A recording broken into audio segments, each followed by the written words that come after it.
ابن جوزی نے لکھا ہے سینکڑوں سال پہلے، آج کے کسی عالم کی بات بتاتا تو لوگ انکار کرتے، سینکڑوں سال کہتے ہیں بلخ میں قحط پڑ گیا، لوگ ہجرت کر کے سمرقند آ گئے، ایک سیدوں کا خاندان بھی آیا، ایک ایسی خاتون بھی آئی جس کے ساتھ 3 بیٹیاں تھی، بیٹا بھی کوئی نہیں، خاوند فوت ہو گیا، مسجد کے ساتھ مہمان خانے بنے ہوتے تھے، وہاں اس نے بچوں کو ٹھہرایا اور نکلی سمرقند میں کہ کوئی آدمی مل جائے اور اس سے کہوں کہ تھوڑی سی مدد ہو۔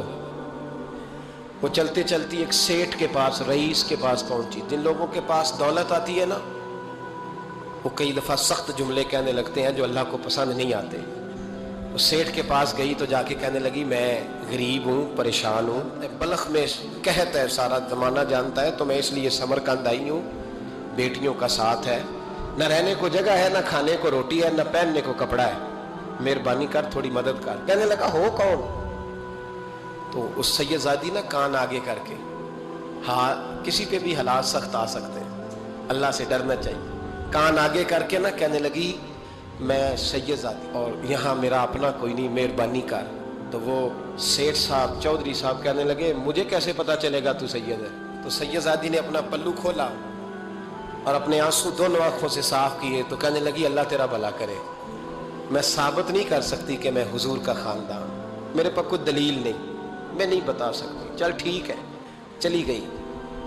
کسی نے بتایا کہ یہاں ایک یہودی بھی رہتا ہے، وہ بڑا سخی ہے، یا آتش پرست ہے، یا پارسی ہے کافر غیر، سخی بڑا ہے۔ اس کے پاس گئی، بیٹھی رہی، لوگ بیٹھے تھے، جب چلے گئے تو قریب گئی، کہنے لگی مجبور ہوں، پریشان ہوں، غریب نہیں ہوں۔ کہنے لگا بی بی تجھے کبھی دیکھا نہیں، سمرقند کی اتنی آبادی نہیں، میں سارے شہر، تو کون ہے؟ تو کہنے لگی تعارف نہ ہی پوچھے تو اچھا ہے۔ اس نے کہا چلو اگر پتہ چل جائے تو۔ کہنے لگی میں مسلمانوں کے نبی کی اولاد ہوں، مسلمانوں۔ اس نے کہا پیغمبر خدا کی اولاد؟ اٹھ کے کھڑا ہو گیا، بی بی کو ساتھ لیا، گھر گیا، کہنے لگا جو صاف ستھرا کمرہ ہے نا اسے پھر دھو ڈالو، ایک دفعہ پھر دھو ڈالو۔ کمرہ دھلایا، صاف کرایا، پھر کہنے لگا بی بی میرے برتن زیادہ صاف ستھرے نہیں، میں نئے نہ خرید کے لا دوں۔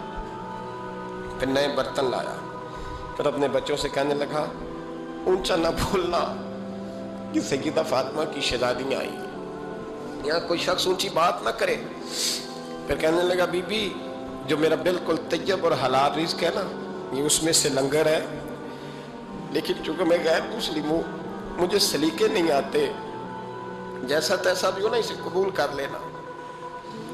خاتون کو کہنے لگا یہ گھر ہے، جب تک جی چاہے یہاں رہنا، اور دیکھنا ہو سکے تو رات اپنے نبی سے سفارش کرنا، میرا بھی کوئی مسئلہ، میری بھی کوئی قبولیت کہیں ہو جائے۔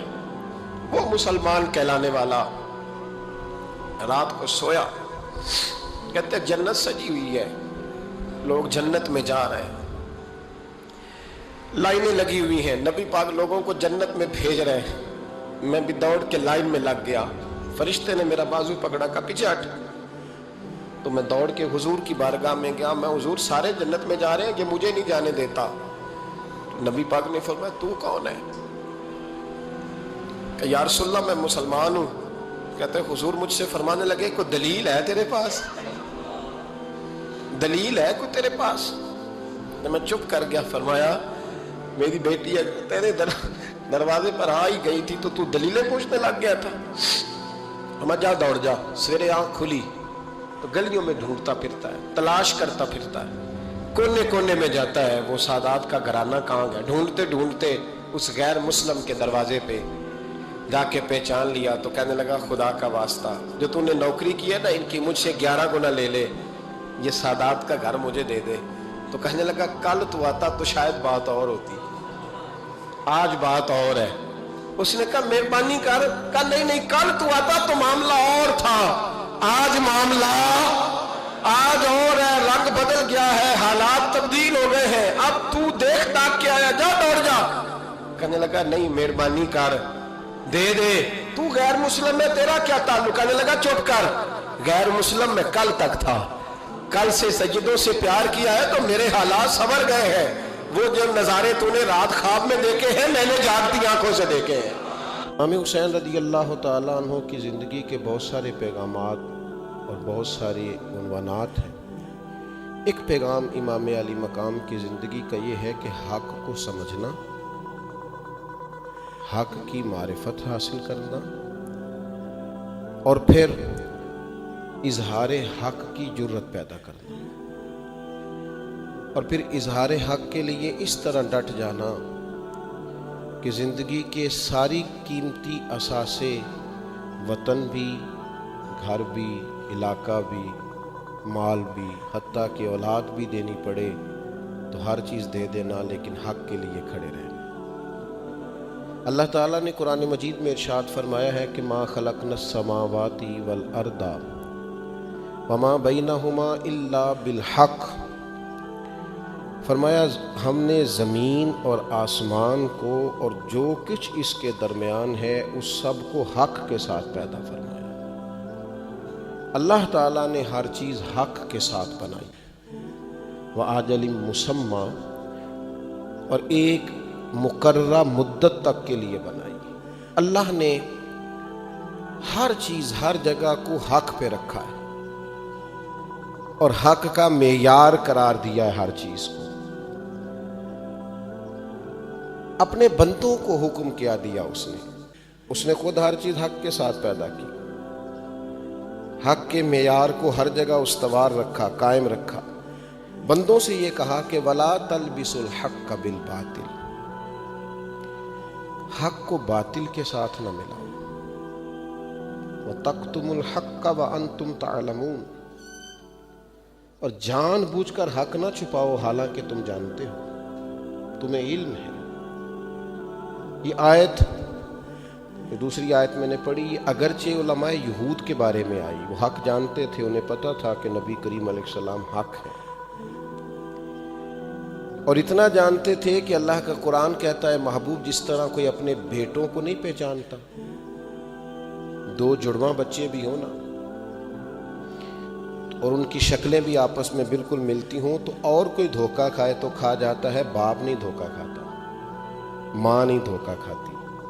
اللہ فرماتے ہیں محبوب یہ آپ کو اس طرح پہچانتے ہیں، اتنی نشانیاں تورات میں انہوں نے آپ کی پڑھی ہیں، یہ آپ کو اس طرح پہچانتے ہیں جس طرح کوئی اپنے بیٹے کو پہچانتا ہے، لیکن کرتے کیا ہے؟ چھپاتے ہیں، حق کو چھپاتے ہیں۔ پتہ تھا کہ اللہ کے سچے رسول ہیں تو کبھی تو کہہ دیتے تھے کہ معاذ اللہ اپنے لوگوں کو کہ یہ وہ نہیں ہے جن کی نشانیاں تورات میں موجود ہیں، اور کبھی یہ کہا کرتے تھے علماء یہود کہ ہیں وہی نبی، وہی رسول ہیں، پر یہ معاذ اللہ ہماری طرف مبعوث نہیں کیے گئے، کسی اور علاقے اور قوم کے لیے آئے۔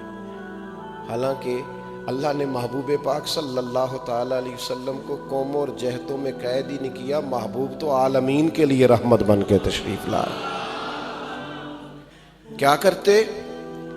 کبھی تو یہ کہہ دیتے کہ یہ وہ نہیں ہے معاذ اللہ، کبھی کہتے کہ ہماری طرف آئے نہیں، اور کبھی تحریف کر دیتے تورات کی آیات کے اندر، بدل دیتے، وہ جگہیں چھپا جاتے، خود سے بدل ڈالتے، وہ حضور کی عظمتوں والا باب چھپا دیتے۔ حق جانتے ہوئے بھی، پہچانتے ہوئے بھی، حق کی معرفت رکھتے ہوئے ان لوگوں نے حق کو قبول نہیں کیا۔